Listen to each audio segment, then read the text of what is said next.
Bonsoir, je suis donc Gabi Goff-Boychenta et je suis pas co-éditrice, mais j'ai collaboré à l'élaboration de la Convention de Faro, que je cite souvent, et on m'a demandé ce soir de vous présenter cette charte, cette convention, dans sa logique et aussi dans sa complexité.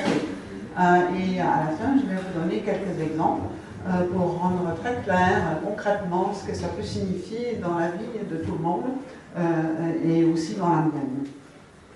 Donc la convention cadre nommée de Faro parce qu'elle a été signée à Faro a été entamée en 2000 quand Daniel Théron a invité un groupe d'experts pour reprendre l'idée et développer quelque chose de novateur sur ce qui serait le patrimoine de l'Europe. Donc c'était surtout le cadre de l'Europe et l'idée d'une conciliation, si ce n'était pas une réconciliation des pays de l'Europe, par-delà les cloisonnements nationaux et nationalistes. C'était ça le début, mais ça a abouti à toute autre chose, je vous préviens. D'abord, le cadre institutionnel, comme je dis, c'était ce département patrimoine culturel du Conseil de l'Europe qui était très vivant de cette période sous la direction de Daniel Théron, que je salue du lointain. Il est un lys en retraite, c'est très dommage, il faudrait le mobiliser parce que c'est lui qui a rendu possible ce travail. Les acteurs, c'était un groupe mixte. Un philosophe, Patrice Mayerwich, qui est aussi un grand ami des gens qui ont conçu cette soirée et cette rencontre, et qui est en quelque sorte le patron de la Déclaration des droits culturels de l'homme, que je vais citer aussi. Il y avait des juristes, il y avait 8 philosophes et des conservateurs du patrimoine, dont moi, qui n'étaient pas encore à l'université à la période, mais encore à l'Office des monuments historiques de Berlin. Les acteurs donc de disciplines diverses, et on a mis quelques temps pour mettre au point ce qu'on allait faire et ce qu'on n'allait pas faire. Alors on n'allait pas faire les recommandations sur les patrimoines pour redoubler encore ce qui est déjà dans la charte de Venise, dans 25 autres chartes, ça c'était fait. Et on n'avait pas non plus l'idée de préciser encore des critères plus précis au niveau européen pour faire un choix de ce qui seraient les meilleurs objets qui rentreraient à un rang au-dessus du national dans l'européen. Ça, c'était pas intéressant non plus. Et un code éthique de comportement, oui, mais pas au niveau du traitement des objets, mais au niveau social et de négociation. Alors, repenser le patrimoine de l'Europe, le cheminement conceptuel. Parce que, comme j'ai dit au début, c'était repenser les cadres territoriaux du patrimoine, et on avait l'idée du national, du transnational, de l'européen, puisque c'était le Conseil de l'Europe, donc on restait dans le cadre européen, même si ça pouvait aussi s'appliquer au monde en dehors de l'Europe.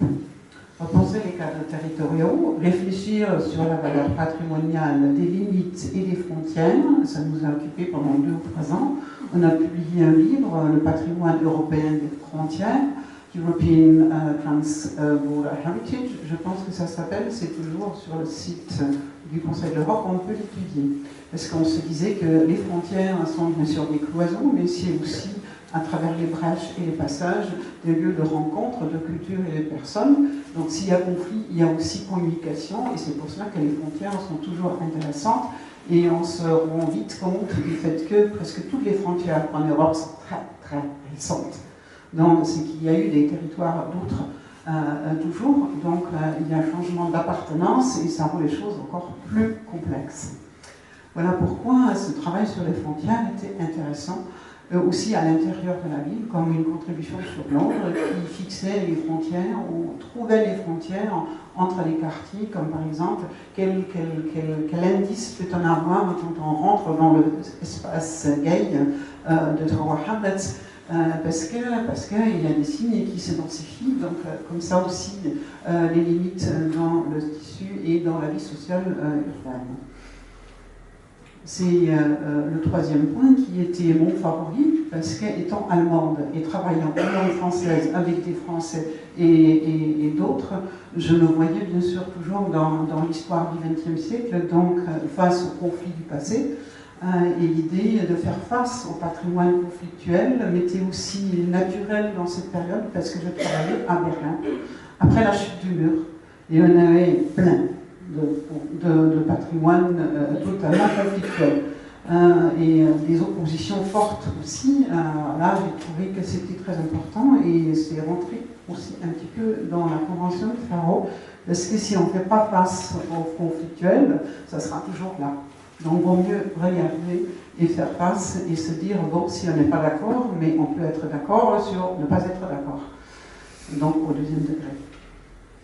Le quatrième point est encore plus important quand on parle de signification sociale et d'interprétation de patrimoine et aussi de beaucoup d'autres choses, le statut sémantique. Ça, c'est une expression que j'ai inventée. Les choses signifient, alors c'est le statut sémantique de la chose qui m'intéresse et qui a la parole pour dire ce que ça signifie.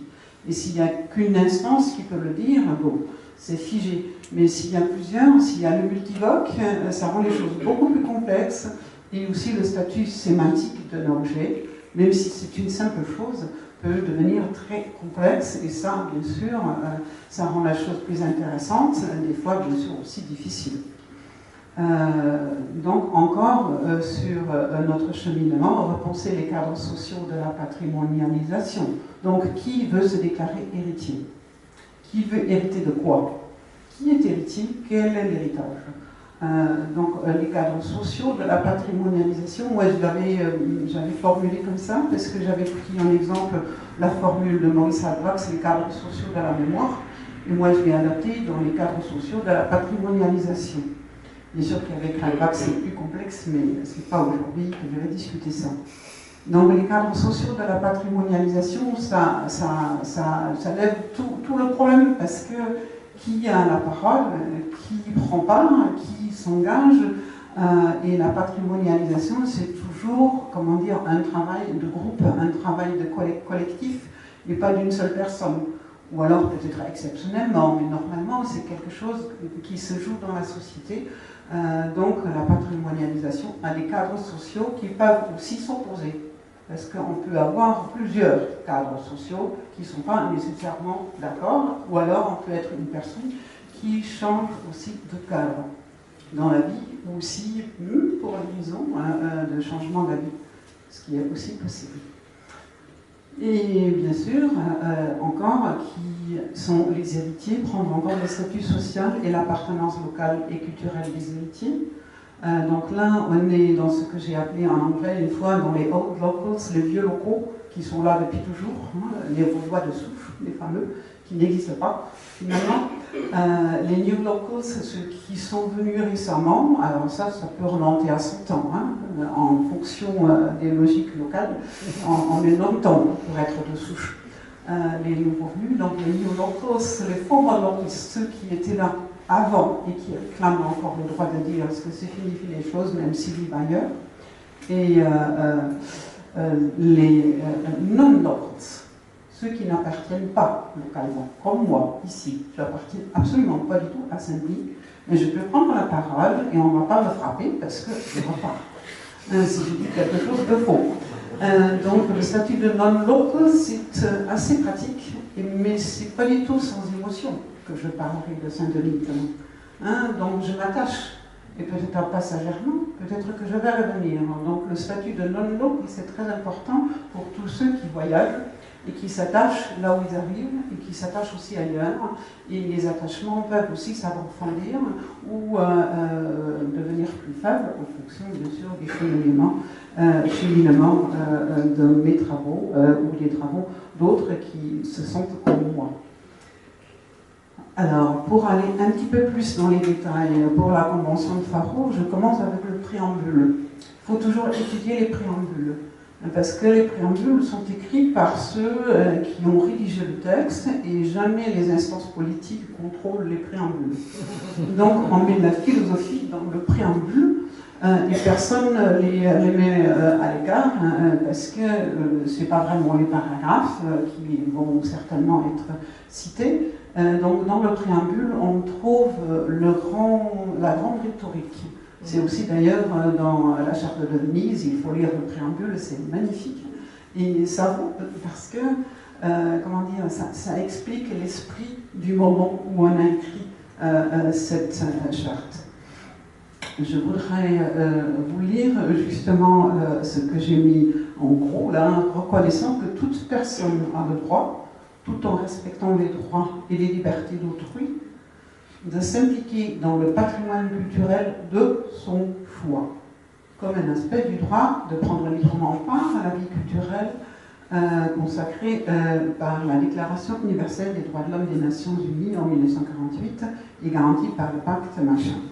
Donc, de prendre librement part à la vie culturelle et de s'impliquer dans le patrimoine culturel de son choix. C'est-à-dire, c'est pas chez moi seulement, avec ma famille, mais c'est aussi ailleurs. Et si je ne suis pas bienvenue, bon, il faudra négocier. Hein, mais ça signifie que je peux marcher et je peux m'approcher d'un lieu, d'un patrimoine qui n'est pas le mien peut-être, mais je peux aussi essayer de m'associer à un groupe et à une communauté qu'on va introduire, patrimoniale, dans laquelle je ne suis absolument pas née ni éduquée, mais où je mets comme ça un pas peut-être, et si je ne suis pas venue, je reste à l'écart. Autrement, ça serait une conquête. Là, ça ne marche pas. C'est ça qu'on trouve dans le beau préambule, je veux dire, et je pense que c'est de grande importance pour l'esprit de l'ensemble de la Convention. Et aussi ça, convaincu du besoin d'impliquer chacun dans le processus continu des définitions de gestion du patrimoine, on va donc déclarer ce qui seront les paragraphes importants. Et se référant aux chartes antérieures, bon, ça mène trop loin. Donc l'objectif de cette convention de Faro était donc de reconnaître que le droit au patrimoine culturel est inhérent au droit de participer à la vie culturelle, tel qu'est défini dans la Déclaration des droits de l'homme, et de reconnaître une responsabilité. Et ça, la responsabilité est importante dans ce cas, parce qu'on peut se déclarer membre de je ne sais pas quelle communauté sans prendre responsabilité, mais la responsabilité fait partie de l'appartenance. Si on ne prend pas de responsabilité, c'est creux. Alors la responsabilité, pas nécessairement pour la substance, mais peut-être aussi pour le statut sémantique. Donc on ajoute signification et on tient le coup quand on est mis en débat à cause de cela. Maintenant la définition. Si vous regardez la loi de 1913, moi j'ai relu la loi de 1913, donc protection du patrimoine. Là, il y a une définition totalement formelle de bâtiments, de choses.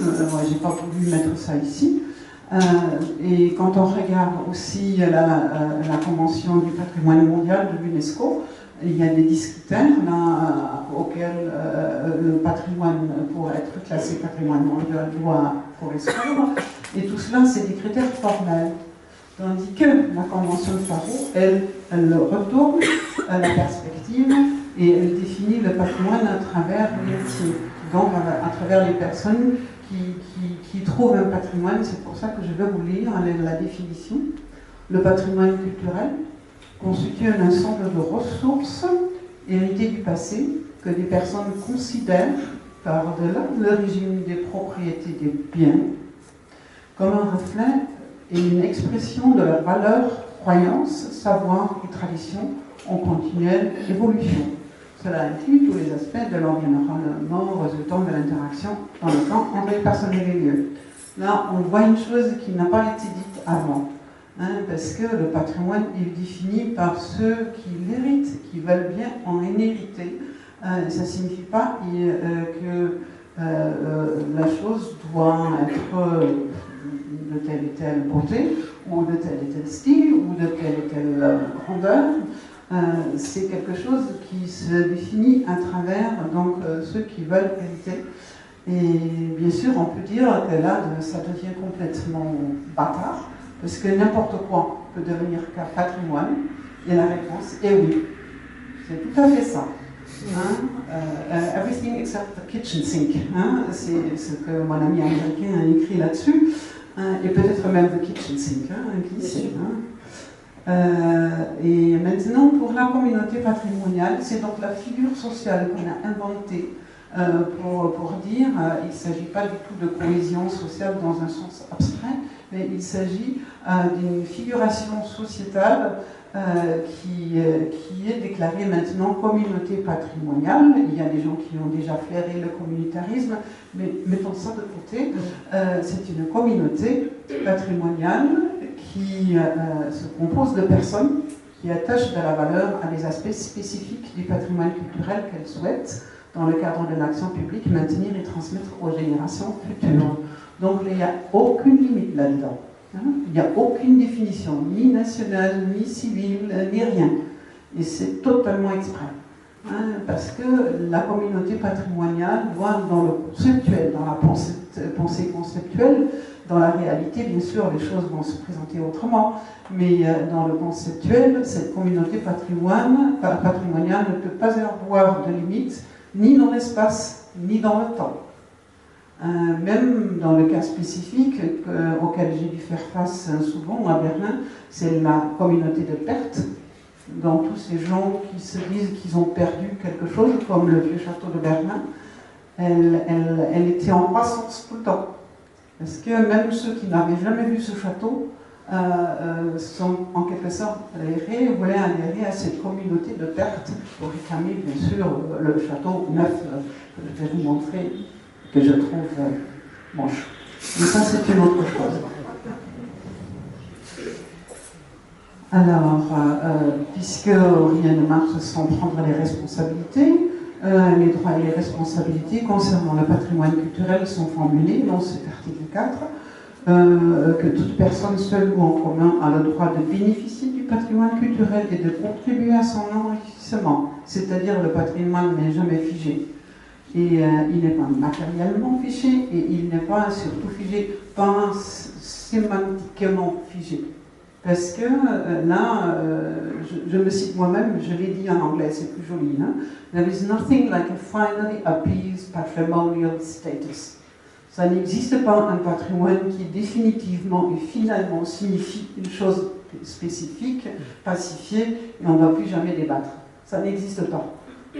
Et c'est pour cela que si on prend juste une responsabilité, on prend la responsabilité pas que pour l'objet, mais aussi pour sa signification. Et dans la signification, comme je dis, il y a toujours un enrichissement, parce que chacun qui s'attache à un patrimoine attache aussi une signification, qui peut être différente de ce qui a déjà été dit ou écrit. Et puis bon, article 4b, qu'il est de la responsabilité de toute personne, seule ou en commun, de respecter aussi bien, j'ai fait une faute, bien le patrimoine culturel des autres, que son propre patrimoine est en conséquence le patrimoine de l'Europe. Donc, respecter le patrimoine des autres sans vouloir le conquérir. Mais peut-être pas sans vouloir s'attacher. Parce que si c'est le patrimoine des autres et on le respecte, ça n'empêche pas qu'on s'en approche, mais on ne va pas pouvoir ou devoir s'en emparer. Et ça, bien sûr, pour respecter aussi les limites et peut-être aussi les sensibilités des communautés patrimoniales autres que les miennes. Parce qu'on n'est pas partout nécessairement bienvenu. Patrimoine et dialogue.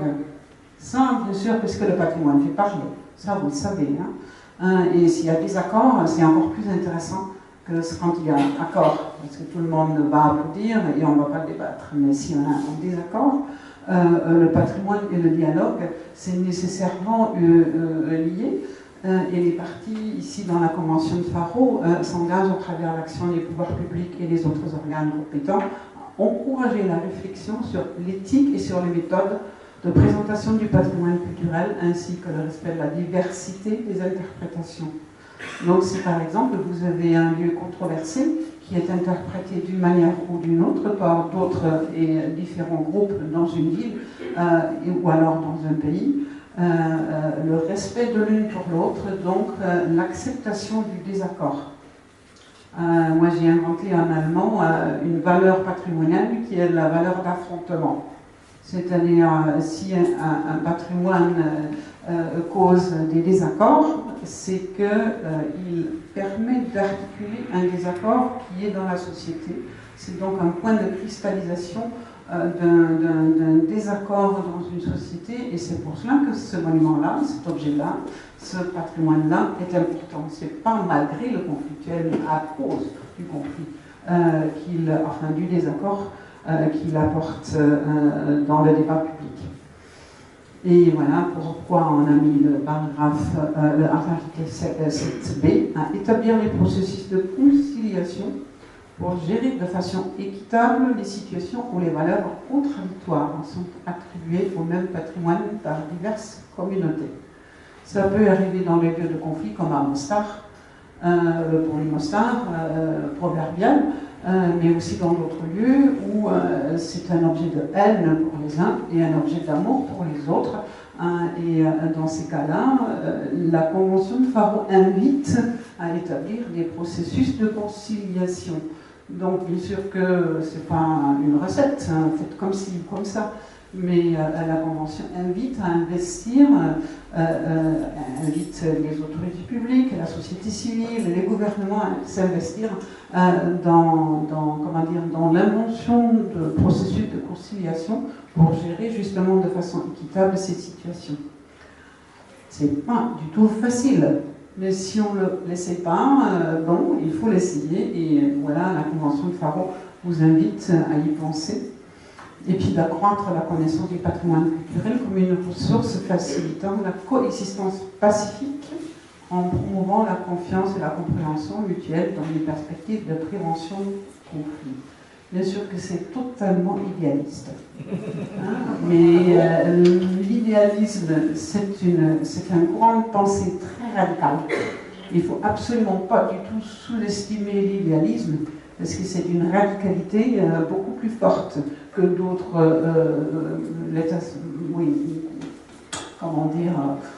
d'autres courants dans l'histoire de la formulation de l'éthique et des bonnes mœurs de débat. Et je trouve que l'idéalisme, plus que c'est idéaliste, plus que c'est militant, bien sûr, plus que c'est difficile à réaliser, plus c'est nécessaire pour la pensée.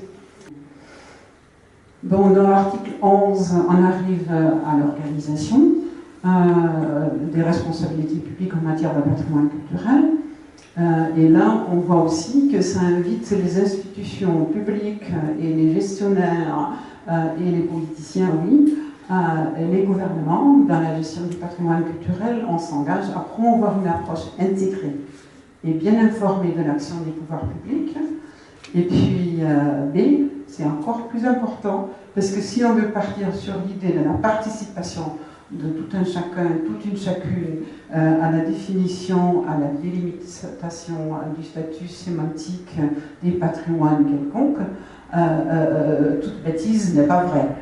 Donc, il faut aussi voir les limites, et c'est pour ça que dans le B, on a dit à développer des cadres juridiques, financiers, professionnels qui permettent, et c'est ça que j'ai souligné, une action combinée de la part des autorités publiques, des experts, des propriétaires, des entreprises, des organisations non gouvernementales et de la société civile. Donc les experts, ceux qui ont passé leur vie à étudier, à pratiquer et à débattre, ce sont quand même des gens qui savent beaucoup de choses, et les mettre de côté pour dire que le peuple est plus intelligent que les experts, c'est un vieux truc très bête finalement. Voilà pourquoi on a dans ce paragraphe B quelque chose d'important aussi à transmettre dans les polémiques contre les experts. L'accès au patrimoine culturel et participation démocratique, on a ça en Allemagne. C'est vraiment, c'est du neuf dans le discours patrimonial en Allemagne, où nous sommes encore toujours et beaucoup sur la notion du Denkmal, donc du monument. Et le monument se définit à travers des critères formels, et c'est protégé à travers une loi qui respecte le formel et qui ne respecte pas du tout le social, sauf quand on parle de signification et valeur attribuée. Alors maintenant, la participation des propriétaires et aussi de la société civile, ça devient fondamental avec la perte d'autorité de l'État et la perte d'autorité des offices de monuments historiques. C'est pas comme en France où c'était le paradis il y a 15 ans et tout a été un petit peu mis en question et même en grande difficulté à travers la décentralisation qui était peut-être un bienfait pour les uns mais pas du tout pour les autres. En Allemagne, on n'a pas vécu ça parce que c'était toujours fédéral, donc on avait 15 lois et 15 offices, mais on voit une perte d'autorité très remarquable. Et là-dedans, bien sûr, tous ceux qui veulent protéger le patrimoine bâti, ils ont besoin de la société civile. Et c'est comme ça que participation, ça se pense maintenant en Allemagne. Et pour bien penser le participatif, il faut encourager donc chacun à participer au processus d'identification, d'études, d'interprétation, de protection, de conservation, de présentation du patrimoine culturel. Et c'est pas du tout simple. C'est même très dur d'inviter des gens qui n'ont pas vraiment nécessairement intérêt à participer à cela. Et ceux qui veulent surtout participer ont peut-être des idées qu'on aime moins, mais on ne peut pas les mettre de côté. Parce que c'est pas, comment dire, l'entrée ne se fait pas par un consensus expert. C'est ça, parce que si on est expert et la société civile, les personnes qui viennent de la montagne, notre avis, mais c'est pour ça qu'on doit les inviter à participer. Autrement, ce serait qu'une reproduction de nos propres pensées, comme un écho comment dire, du public relations. Ça, c'est juste de l'affirmation inintéressante au niveau d'un vrai échange. Oui, voilà, dans ce cadre-là. Prendre en considération la valeur attachée au patrimoine culturel auquel s'identifient les diverses communautés patrimoniales, ça signifie qu'il faut prendre en compte de nouveaux héritiers et de nouveaux patrimoines. Donc, patrimoine matériellement va se définir de manière beaucoup plus ample. Il n'y aura pas que le bâti monumental beau art, mais il y aura peut-être d'autres choses. Il y aura des lieux d'événements, il y aura des lieux petits, mais où il y a une grande histoire qui s'attache. Donc les proportions peuvent changer. Et aussi, les héritiers peuvent changer. Ce n'est pas nécessairement les vouloirs de souche maintenant, mais c'est peut-être les gens qui viennent d'ailleurs, de loin, qui ont amené à porter peut-être aussi un patrimoine de chez eux d'autrefois, mais qui sont aussi héritiers de là où ils sont. Et les inviter à participer, c'est quelque chose de très important, donc auquel s'identifient les diverses communautés patrimoniales. Ça veut ouvrir le cadre social. Patrimoine culturel et savoir. Donc là, c'est en effet important parce qu'on produit du savoir et on s'engage à faciliter l'insertion des dimensions patrimoniales, des dimensions patrimoniales. J'ai fait une faute culturelle à tous les niveaux de l'enseignement. Ça, c'est évident. La Convention de Faro, bien sûr, n'est pas tombée du ciel comme ça. On a eu d'autres conventions avant, on a eu aussi des considérations dans d'autres cadres, aussi politiques et territoriaux. Et c'est pour ça que c'est juste un petit projecteur sur la Déclaration des droits de l'homme de la Révolution française qui introduit la Constitution, la Constitution est au bonheur de tous. Donc l'idée de l'intérêt public et du bien commun s'installe en France avec la Révolution française et ça ne se fait pas du tout en Allemagne dans ce moment-là. Donc l'idée du bien commun qui va devenir le bien culturel et avec ce que l'abbé Grégoire écrit dans ses rapports sur la perte de patrimoine de monuments, il dit monuments, c'est une inauguration d'une nouvelle pensée en Europe, bien sûr causée par cette révolution qui mettait en question beaucoup de choses, mais il fallait aussi faire émerger un autre concept d'attachement au bien culturel, et on doit ça aux grands révolutionnaires. Et on peut raconter beaucoup de choses là-dessus. Je recommande le livre de Françoise Chouet, Allégorie du patrimoine. Elle est très précise sur justement ce chapitre-là de l'histoire du patrimoine. La Déclaration des droits de l'homme. Ça, c'est un document que je vous recommande de relire. Il est d'un grand pathos, d'une grande beauté et tellement actuel qu'on se demande pourquoi on a pu ne pas le lire tout le temps. Dans l'article 2, chacun peut se prévaloir de tous les droits et de toutes les libertés proclamées dans la présente déclaration sans distinction aucune, notamment de race, de couleur, de sexe, de langue, de religion, d'opinion politique et de toute autre opinion, d'origine nationale ou sociale, de fortune, de naissance ou de toute autre situation. Je connais des gens qui réclameraient déjà qu'on supprime le mot de race, parce que ça n'existe pas, dit-on. Mais bon, là, on est en 1948 et la notion de la race n'est pas encore, effacée du vocabulaire correct.